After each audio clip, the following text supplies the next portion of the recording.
Ketika tiga bakal capres saling bertarung meningkatkan elektabilitas, koalisi Pilpres yang sudah terbentuk belum mendeklarasikan siapa cawapres yang akan diusung. Benarkah ada strategi saling tunggu hingga saat-saat batas akhir pendaftaran? Kita akan bahas hal ini bersama dengan Direktur Eksekutif Poltreking Indonesia, Hanta Yuda. Bung Hanta, selamat petang. Terima kasih sudah bersama Kompas Petang. Selamat petang, Nilu. Ya. Sama-sama, terima kasih.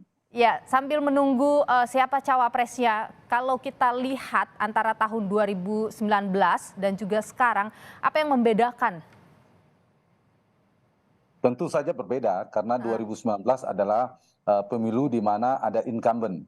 Dan incumbentnya bernama Pak Jokowi memiliki angka psikologis yang relatif cukup tinggi. Sama dengan 2009 Pak SBY.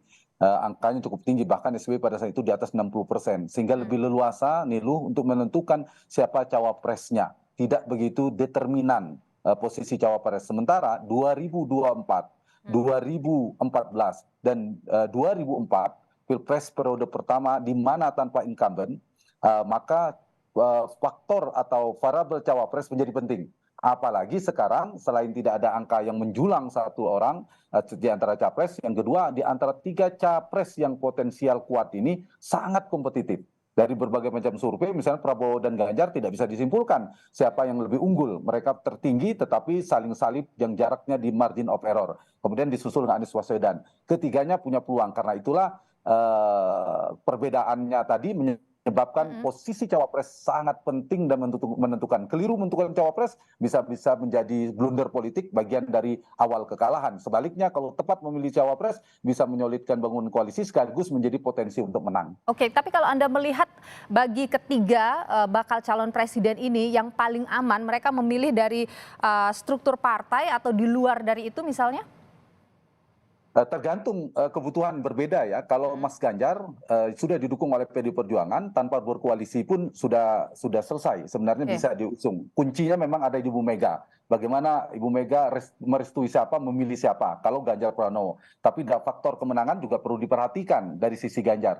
Jadi kandidasi sudah selesai. Dari eleksinya, soal winning di electionnya yang perlu diperhatikan. Nah, kalau dari sisi Prabowo dan Anies Baswedan, ini dua variabel yang juga penting diperhatikan titik keseimbangannya antara mencari si cawapres yang memiliki pemegang boarding pass tiket partai, atau juga mengimbanginya dengan seorang cawapres yang kontributif secara elektoral, pemilik elektabilitas.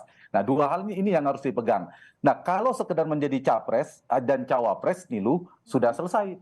Pak Prabowo dengan Caimin tinggal deklarasikan, Mas Anies dengan AHY, Mas AHY sudah dideklarasi sudah bisa. Tetapi menurut saya tidak cukup menjadi kandidat, tapi mereka juga harus mengkalkulasi potensi kemenangan. Karena itu menurut saya kalau melihat potensi kemenangan harus dilepaskan, bukan soal partai dan non partai. Dan kemungkinan dari data-data tadi survei kita lihat adalah figur-figur non partai tampaknya relatif lebih lebih kompetitif secara elektoral, secara elektabilitas. Tetapi di saat yang sama harus punya akseptabilitas tingkat penerimaan dari partai politik, dari pemilik boarding pass. Anies dari non partai barangkali bisa mempertimbangkan antara AHY dan Khofifah, tapi AHY dari partai bisa lebih oke karena non partai dan partai. Kalau Prabowo dari partai politik mungkin dari non partai akan lebih dominan dipertimbangkan. Yang menguat saya lihat antara Caimin ya, pemegang boarding pass, dan Erick Thohir belakangan disebutkan juga yang dari non partai. Nah, mungkin dari non partai bagi Prabowo mungkin akan lebih dipertimbangkan. Tapi kalau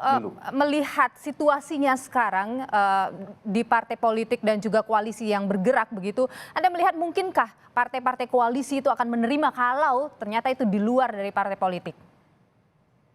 Justru bisa menjadi titik tengahnya, jalan tengah. Saya kasih contoh misalnya Prabowo.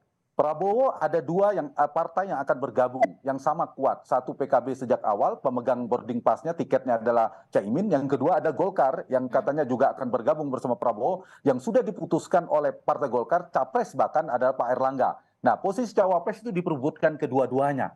Nah, bisa jadi keduanya bukan menjadi pilihan, jalan tengahnya karena sama-sama bertarung untuk mendapatkan insentif elektoral berupa kotel efek ekor jas, maka mereka menyerahkan akhirnya kepada non partai kalau begitu. Nah, di sini posisi non partai menjadi salah satu variabel solusi jalan tengah bagi Prabowo, tapi di saat yang sama bukan segera non partai, tapi dia juga harus komplementer untuk melengkapi Prabowo dari sisi elektoral, dan juga kalau terpilih dari sisi governability. Ini yang saya kira menjadi faktor. Kemudian di Pak Anies misalnya, variabel non partai ini agak dominan karena begitu beda dengan Prabowo satu partai sudah cukup. Kalau di Anies itu butuh 3 partai. Nah, di sana kuncinya apakah Nasdem yang tetap harus menginginkan Kofifa atau ternyata mengalah akhirnya Pak SBY dan Demokratnya menginginkan AHY.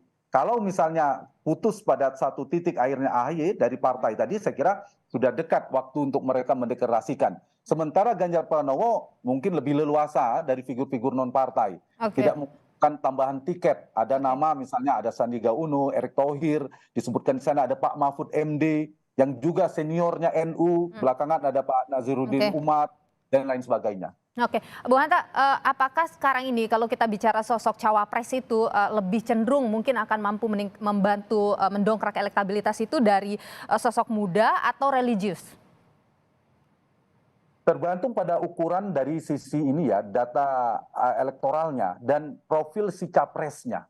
Keduanya penting. Misalnya dari sisi Pak Prabowo yang beliau adalah tokoh senior, maka untuk menyasar pemilih muda, milenial itu menjadi penting bagi seorang Prabowo ketimbang Ganjar dan Anies Baswedan.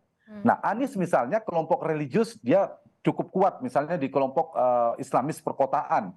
Meskipun bisa mencari dari sisi tokoh nasionalis, tapi juga dari basis Islamis tradisionalis seperti NU. Jadi ini tergantung kebutuhannya. Oke. Yang sifatnya komplementer. Kalau saya ditanya apakah dua-duanya penting, penting kedua-duanya. Yang penting dia melengkapi. Misalnya Pak Prabowo sudah militer, wakilnya jangan militer dong, berarti harus sipil. Pak Ganjar dan Pak Anies bisa 2 opsi, sipil atau militer. Kalau dia sudah merepresentasikan kelompok religius, dia diperkuat dengan kelompok nasionalis. Kalau sekarang, kalau kita lihat Ganjar dan Prabowo itu sama-sama merepresentasikan kekuatan nasionalis, maka perlu dipertimbangkan dari cawapres yang punya basis religius. Oke. Artinya paling tidak dia berjejaring dengan organisasi keagamaan misalnya begitu. Baik, Bu Hanta Yuda, ada sejumlah nama yang kemudian sering disebut ya, misalnya Erick Thohir, kemudian Sandiaga Uno, Ridwan Kamil. Potensinya Anda lihat bagaimana? Dari elektabilitas saya setuju mereka ada nama-nama yang potensial yang akan saya kira dibidik oleh para capres-capres itu. Dari nama, bahkan nama yang disebut oleh Nilu adalah nama-nama yang disebutkan oleh Pak Jokowi kan, namanya Erick Thohir, Sandiaga Uno, Ridwan Kamil dan seterusnya, Pak Mahfud. Nah, ini saya kira saya jawab pertanyaan yang tadi pertama saya disampaikan tadi, yaitu apakah ada bedanya 2014, 2024 mendatang. 2024 ini faktor elektabilitas penting, maka nama-nama yang tadi disebutkan saya kira akan dibidik, akan dipertimbangkan. Kecuali ketiga-tiganya memilih nama misalnya seperti Pak Maruf Amin, seperti Pak Budiono yang tidak terlalu penting dari sisi elektabilitas. Ya, semuanya berani. Tapi kalau saling menunggu satu tiba-tiba mengeluarkan punya potensi elektabilitas, mereka akan mengeluarkan dari sisi elektabilitas. Oke. Nah, dari dua itu pilihannya apakah dari basis dia sendiri yang akan dimaksimalkan pilihan opsinya atau mencari basis lawan untuk memecah basis lawan. Oke. Ditambah tadi Nilu bilang saling melengkapi tadi, faktor NU menjadi penting ya, terutama Pak Prabowo dan Mas Ganjar. Yang kedua, faktor Pak Jokowi. Siapa cawapresnya merepresentasikan figur Pak Jokowi yang memiliki terasosiasi kuat Pak Jokowi. NU, Jokowi. Yang ketiga, teknokrat ya, karena mereka dari kelompok politisi semua dan kelompok sipil. Baik, Bung Hanta Yuda, Direktur Eksekutif Poltreking Indonesia. Terima kasih sudah berbagi pandangan di Kompas Petang. Sehat selalu.